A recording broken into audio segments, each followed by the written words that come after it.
Acha que a sua conta de supermercado é alta? Os camponeses medievais passavam por algo muito pior, tipo, muito pior. Eles tinham que sobreviver com o que pudessem encontrar ou cultivar. Imagina, seu jantar é o que você desenterrou ou pegou voando baixo.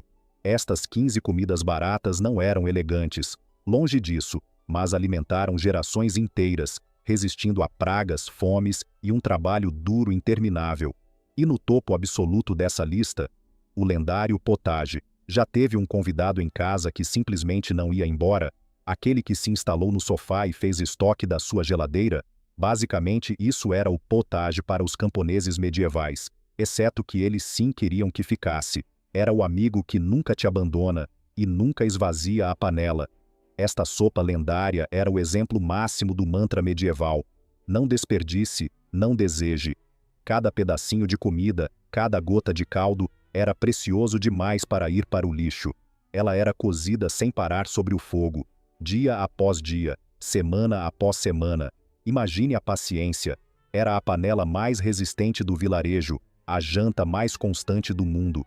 O potage não era apenas uma sopa. Ah, não, era a sopa, a base inabalável da nutrição camponesa medieval, a versão original, a tataravó das refeições. Deixe cozinhando e esqueça. Ao contrário das nossas jantas rápidas e descartáveis de hoje, que somem em uma única refeição, ou menos, o potage era um estilo de vida, uma decisão consciente, uma solução prática e engenhosa para as duríssimas realidades da vida medieval. Em essência, o potage era simplesmente um guisado grosso, substancioso, um abraço quente em forma de caldo, e ele podia ser mantido vivo por dias, até semanas a fio. A panela, uma fiel companheira, raramente se afastava do lar. Novos ingredientes eram jogados nela conforme outros eram consumidos. Era uma espécie de buffet interminável medieval. Pense nisso, sempre tem algo na panela. Mas, sejamos honestos, com muito menos opções e zero de variedade comparado aos buffets de hoje. Sem sushi, sem salada de maionese, sem sobremesa, apenas potage.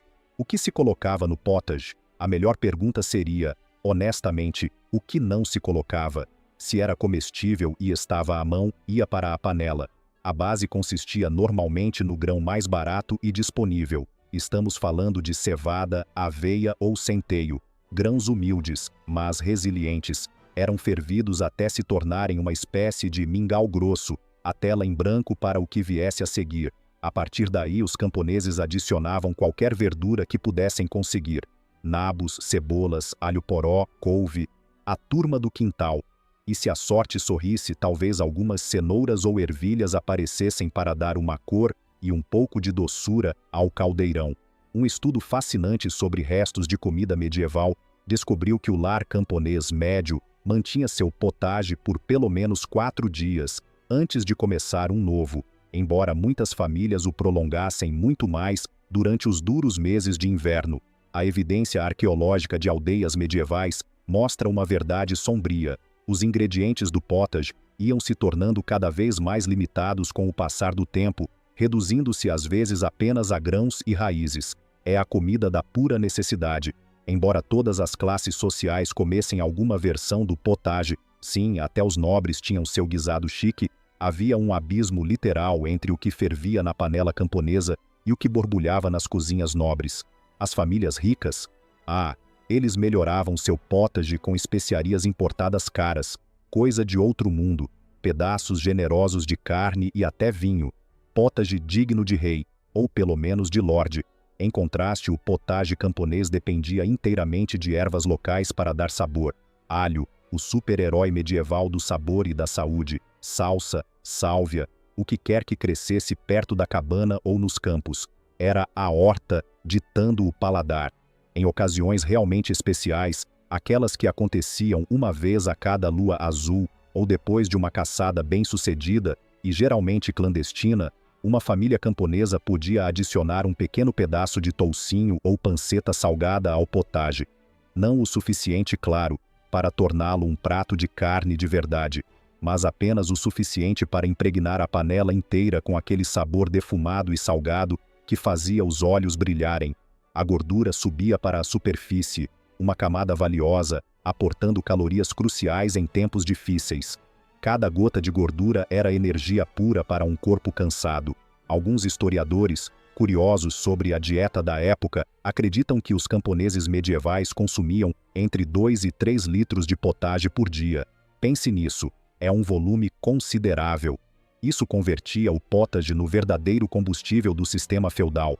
Não era uma comida para exibir no Instagram, nem existia Instagram, mas manteve vivas inúmeras gerações, suportando séculos de penúria, fome e dificuldades sem fim.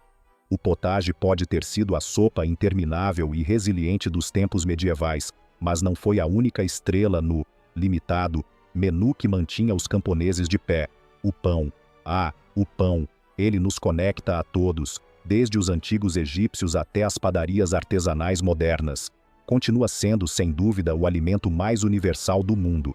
Mas os pães que adornavam as mesas camponesas medievais, esses fariam qualquer amante de pão moderno, digamos, torcer o nariz. Hoje em dia, esqueça o pão branco fofo, macio, esqueça o sourdough artesanal, aquele com a casca crocante e o miolo cheio de alvéolos. O pão camponês medieval era uma história diferente. Era escuro, era denso, e muitas vezes era tão duro quanto a vida daqueles que o comiam. Uma rocha comestível.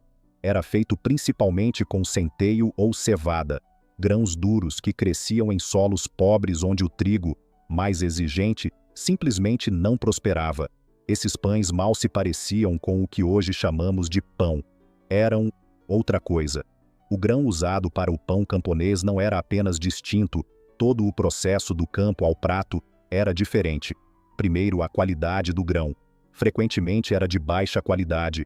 O melhor trigo, o mais limpo, o mais branco, isso ia para os nobres e o clero, aqueles que podiam pagar por ele. Os camponeses ficavam com o resto. Segundo, os camponeses pagavam taxas elevadas para moer seu grão. O moinho pertencia ao senhor feudal, e usar suas pedras para transformar grãos em farinha custava caro. Era um imposto sobre o alimento básico. Para economizar esse dinheiro suado, muitos camponeses se viravam como podiam, misturavam outros ingredientes à farinha, ervilhas moídas, favas, bolotas, sim, as de esquilo, castanhas, e em tempos desesperados chegavam a adicionar casca de árvore ou palha moída. Imagine a textura e o sabor. Quanto pão comia o camponês médio? Segure-se, os números são assombrosos. Registros da Inglaterra medieval mostram que um homem trabalhador podia consumir entre 2 e 3 libras de pão por dia. Isso são cerca de 900 gramas a 1 quilograma e 300 gramas. Essa quantidade colossal de pão aportava mais de 60% de suas calorias totais. É como se mais da metade de tudo o que eles comiam em um dia fosse pão, em cada refeição. E no lanche, não era gula, não era porque amavam o pão, embora provavelmente o apreciassem por mantê-los vivos. O trabalho pesado no campo, sob o sol ou a chuva, exigia uma ingestão calórica enorme, e o pão fornecia essa energia de forma barata e disponível. O processo mesmo de assar pão revelava as marcadas divisões de classe da sociedade medieval. As famílias abastadas desfrutavam de pão fresco todos os dias. Tinham seus próprios fornos ou padeiros dedicados. Pão quentinho, macio, um luxo impensável para a maioria. Os camponeses, sem fornos privados, normalmente assavam apenas uma vez por semana. Usavam fornos comunais da vila, um forno para todos, geralmente perto do centro do povoado. Ou preparavam pães planos, finos, que podiam ser cozidos rapidamente em pedras quentes no lar da própria cabana. Estes pães semanais, bem, eles se tornavam cada vez mais duros, secos e, sim, mofados com o passar dos dias. Pense naquela casca que era mais dura que madeira. Para poderem ser comidos novamente no final da semana, a solução era simples e eficaz: mergulhá-los em potage ou cerveja. Era a forma de reidratar a rocha comestível. Talvez o aspecto mais inquietante do pão medieval fosse seu potencial para ser venenoso. O centeio, o grão preferido pelos camponeses em muitas regiões, porque crescia onde o trigo não ia, era suscetível ao esporão do centeio. Este é um fungo, um parasita do grão, e este fungo é naturalmente alucinógeno. continha compostos similares ao LSD. Sério, aldeias inteiras experimentavam às vezes alucinações massivas, convulsões terríveis e até mortes por causa do que se conhecia como o fogo de Santo Antão, uma doença misteriosa e aterrorizante. O que eles não podiam saber é que a causa estava bem ali, em seu pão de cada dia. A fonte da sua sobrevivência era também a fonte de seus piores pesadelos. E, no entanto, apesar de seus perigos, nem sempre compreendidos, e deficiências, bem conhecidas, o pão era sagrado na cultura medieval. Roubá-lo era castigado severamente. Desperdiçá-lo era considerado um pecado grave. Era mais do que comida, era sustento, era vida. A mesa medieval começava com pão e terminava com pão. Era o alfa e o ômega da refeição. Quando chegava a fome, e acredite, ela costumava chegar com frequência e crueldade, o pão era a última coisa a desaparecer. As famílias podiam sobreviver durante semanas apenas com pão, embora a definição de pão se tornasse cada vez mais criativa e desesperada. Lembra da casca de árvore? Os pães escuros e densos que alimentavam o trabalho medieval raramente se acompanhavam com algo mais. O luxo de acompanhamentos era raro, mas quando os camponeses tinham a sorte de ter algo para colocar sobre o pão, algo para quebrar a monotonia e a dureza, costumava ser algo simples, algo que não exigia muita preparação depois de um longo, exaustivo dia de trabalho no campo. E na cozinha medieval, para esses momentos, a resposta era frequentemente o gruel. O gruel. Sim, você ouviu direito, uma espécie de mingau aguado, essencialmente um passo acima de consumir água fervida com colher. Pense nisso como o superpotage diluído ao extremo, quando o pão escasseava perigosamente e os ingredientes, já limitados, do potage se esgotavam. O gruel entrava em cena. Era a última linha de defesa contra o estômago vazio, o fantasma da fome. Por favor, senhor, quero um pouco mais. É a famosa linha literária associada com o gruel, imortalizada na ficção. Mas os camponeses medievais raramente tinham o luxo de repetir prato. Para eles o gruel era o prato. E só. O gruel era comida de sobrevivência pura, simples, direta e despojada. Era feito fervendo uma minúscula quantidade de grão em uma enorme quantidade de água. A ideia era esticar ao máximo os ingredientes mínimos. Cada grão contava. A receita, se é que se pode dar um nome tão pomposo para isso, não podia ser mais simples. Pegar aveia, cevada ou os restos de grão que ficassem no fundo do armazém, provavelmente cheios de cascas e outras impurezas. Adicionar água até que a mistura parecesse desesperadamente diluída e cozinhar. Cozinhar até que se parecesse com algo vagamente comestível. Se se tinha muita sorte, talvez se adicionasse uma pitada de sal, um luxo salgado. O resultado, uma substância aguada, sem sabor, que enchia o estômago por um tempo, mas não satisfazia nenhum outro desejo humano. Sem nutrição significativa, sem prazer, apenas um preenchimento temporário. O gruel se diferenciava do potage por sua deliberada e forçada magreza, e se diferenciava do mingau porridge, que podia ser cremoso e até saboroso, por sua triste falta de substância. Era o mingau que desistiu da vida.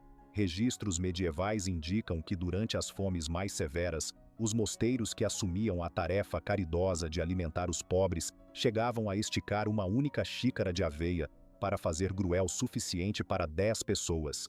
O matemático na sala notará que isso equivale a menos de 2 colheres de sopa de grão por pessoa. Isso não é uma refeição sob qualquer padrão, passado ou presente. É a definição de raspar o fundo do tacho.